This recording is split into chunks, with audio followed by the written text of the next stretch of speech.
Setelah seleksi yang dilakukan secara serentak pada 3 November lalu, pengumuman calon pegawai negeri sipil honorer K2 rencananya akan diumumkan pada pertengahan Desember mendatang.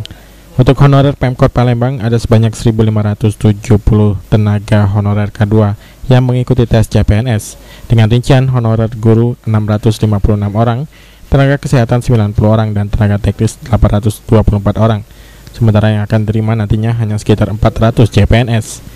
Kepala BK di Kota Palembang, Kurniawan, menjelaskan bagi tenaga honorer K2 yang mengikuti seleksi ini beberapa waktu lalu bisa melihat pengumumannya di website Kementerian PAN dan website BKN. Sementara untuk honorer K2 yang gagal lulus nantinya masih menunggu perintah dari pusat. Namun menurut Kurniawan kemungkinan besar akan kembali kepada wali kota dan SKPD terkait. Karena ini memang murni, tes ini murni dan dilaksanakan di pusat, jadi tidak ada yang kami dari pemerintah kota juga, saya hanya panitia sebagai panitia pelaksana. Yang menentukannya pun itu tim dari Menpan, BKN, dan 10 konsorsium universitas yang dilibatkan. Dan kami tidak tahu batasan passing grade juga belum tahu. Aprianto, PAL TV.